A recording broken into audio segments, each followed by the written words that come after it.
So I'm a Garmin guy, through and through. I've had a Garmin watch on my wrist ever since I got into running. I like their hardware, I wear their watch, I have their heart rate strap, I even have a Garmin scale. So I first heard of Whoop years ago when Joe Rogan did a Sober October, and I thought the name was funny but thought nothing else of it. Now I've got a friend who loves his strap. He swears by it and I just don't get it. You're gonna pay monthly, $30 a month, forever? See, I like owning things. I'm not a big subscription guy. I just didn't see the allure of continuously paying for software access when competitors are selling you one-time purchase of hardware and free software. So the next week, my brother, who manages a gym, had someone come in with a Whoop band and give him the free 1-month trial. And this is the second time that Whoop came up in as many weeks, so I say fine. I tell my brother, hit me up with the code. He sends it my way, and a couple weeks later, the Whoop arrives.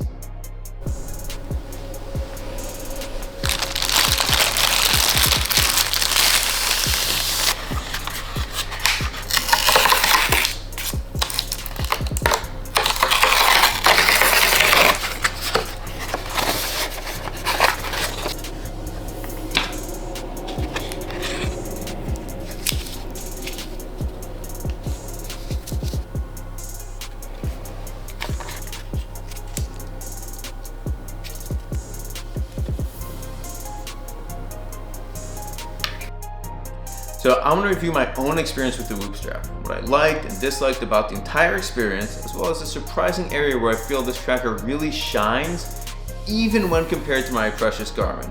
So let's jump in.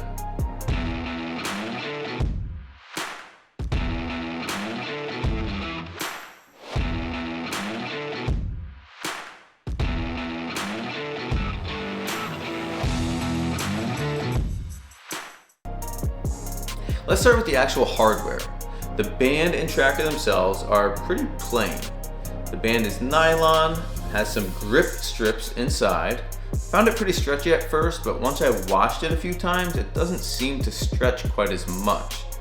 The clasp is interesting, but makes a tragic squeaking sound when my nails press against the band as I pry it open. The clasp also gives the whole band a utilitarian not there type feel, as it covers the sensor, so there's really nothing to look at, which I feel is kind of part of the product design. Set it and forget it sort of thing. My only complaint is just general for a nylon strap. It's kind of a pain to clean. I asked my friend who's a whooper, I don't know, how he cleans it, and he said he just wears it in the shower and gets it soaked up and it dries on his arm. Well, mine stayed clammy and uncomfortable for quite a while, so that was the last time I wore it in the shower. I also had a tragic incident where I picked up my son when he had some serious poopy pants, and there was a bit of poopiness transferred to the band that took a hell of a lot of cleaning to get out. With that harrowing tale of leaky diapers and toddler poop behind us, I think this is a good time to bring up, if you're enjoying this video so far, it would mean a big deal to a small channel like mine if you throw a thumbs up and join the community with a sub. Put a lot of effort into my videos. Any support you can share is greatly appreciated. Okay, back to the hardware now. The only other thing to bring up about the hardware is charging it. Whoop made a pretty ingenious wireless charger that lets you slide over the sensor, so you could theoretically never take the thing off. The only drawback on that system is that it really takes forever to charge. You're trickling power over a wireless connection, and if your strap is getting low, expect to be charging for well over an hour. Okay, so the entirety of your interaction with Whoop is through your phone. And you have to realize it's a fitness health tracker. I'd even say a wellness tracker. It's not a training tool the way a Garmin watch is. There's no built-in GPS. It's not going to track the distances you ran, biked, or swam. There's a variety of activities you can identify within the app, but all the activities generate a single score, your strain. Whoop defines strain as, well, let's take a look.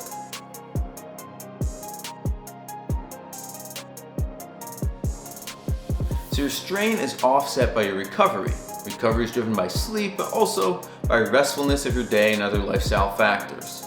There are These are the prominent factors on the summary page of the app, along with some standard health metrics such as sleep performance, calorie burn, heart rate variability.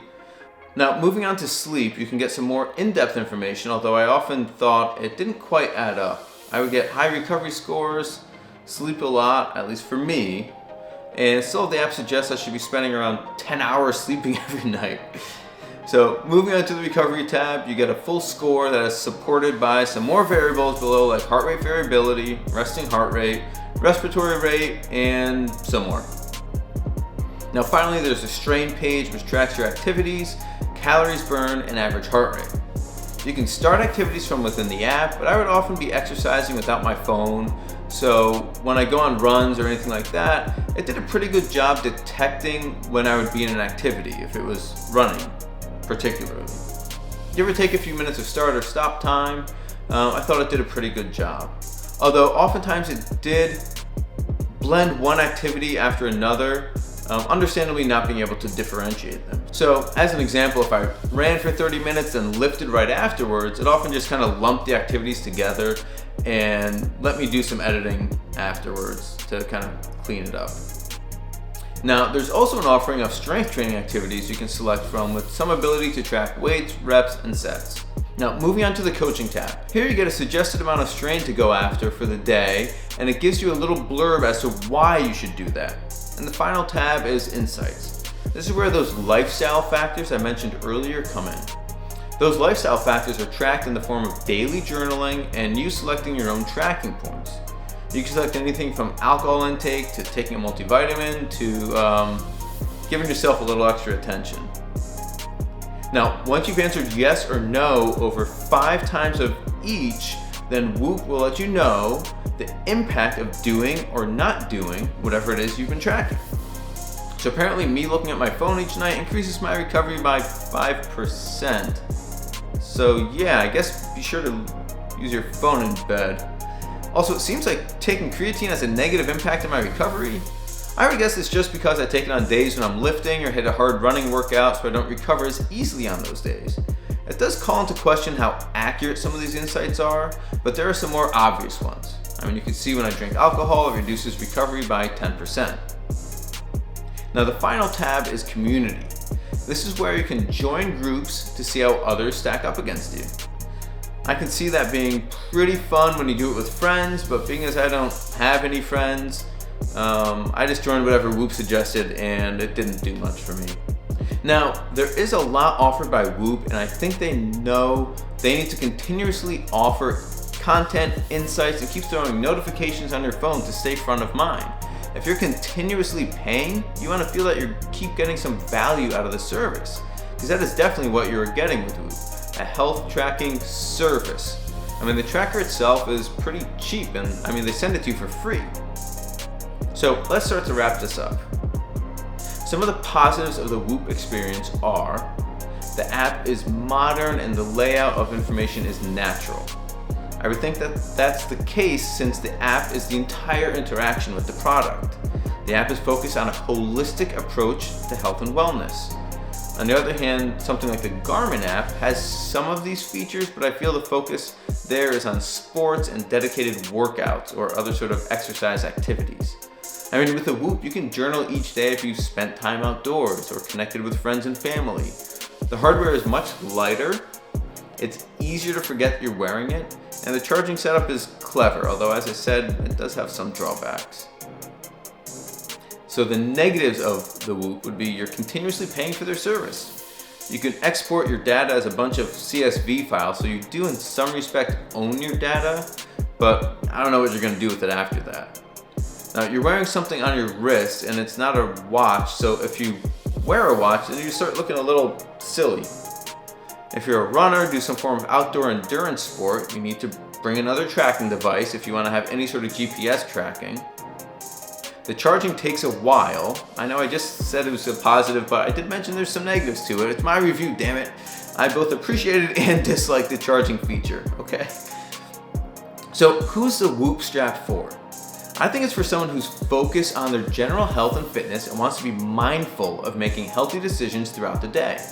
I think the journaling aspect was the most interesting twist on a standard health tracker.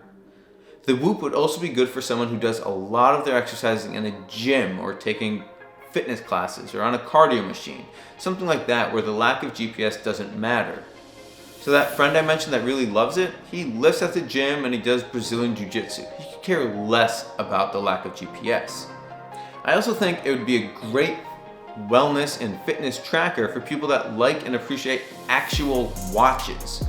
The Whoop sensor can be worn as an armband or a waistband, so it doesn't always have to be on your wrist. And if you enjoy having actual mechanical watches, then yeah, you don't want to have a smartwatch or invest in something like that if you're not going to be using it all the time. So my final thoughts, well, mine's going back. I am on a 1-month trial that is just wrapped up right now and was originally planning to keep it past the 1-month mark, as some of their insights aren't finalized until 30 days, which is a little suspicious since that's how long the trial is.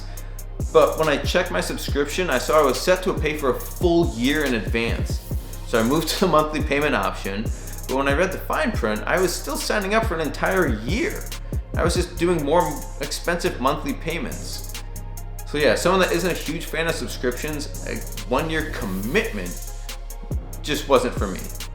I did appreciate some of the insights and may even start doing some form of journaling for healthy habits as a result. I think it's important to be mindful of overall health and wellness and not just whether or not I crush my workouts nonstop. So what do you think about a tracker like this? I made this review based only on my own experiences, so what did I miss about it? Do you use a Whoop? Do you use a different fitness tracker? Let's talk about it down in the comments. And since I'm sending mine back, I'm not gonna put up any affiliate links or anything like that for a trial. So how about this? If you post in the comments about why you like your Whoop and why you think it's worth it, then go ahead and throw your own affiliate link down in the comments. I don't mind, it's fine. If you did make it to the end of the video, then thank you so much for hanging out with me today. I appreciate you, I appreciate your time. I really appreciate the interactions we're getting on the channel, the views, the new subscribers, and please, please, please take a moment, throw a thumbs up, hit that subscribe button. It's a small channel. I'm trying to put in some big amounts of effort on some of these videos, hitting a variety of topics to kind of see what sticks with you guys. So let me know in the comments. What are you liking? What do you want to see more of? Let's talk about it. Let's keep this channel going, keep this channel growing. I'm Dave, and this is Dave Does Fitness. Have an awesome day and stay fit.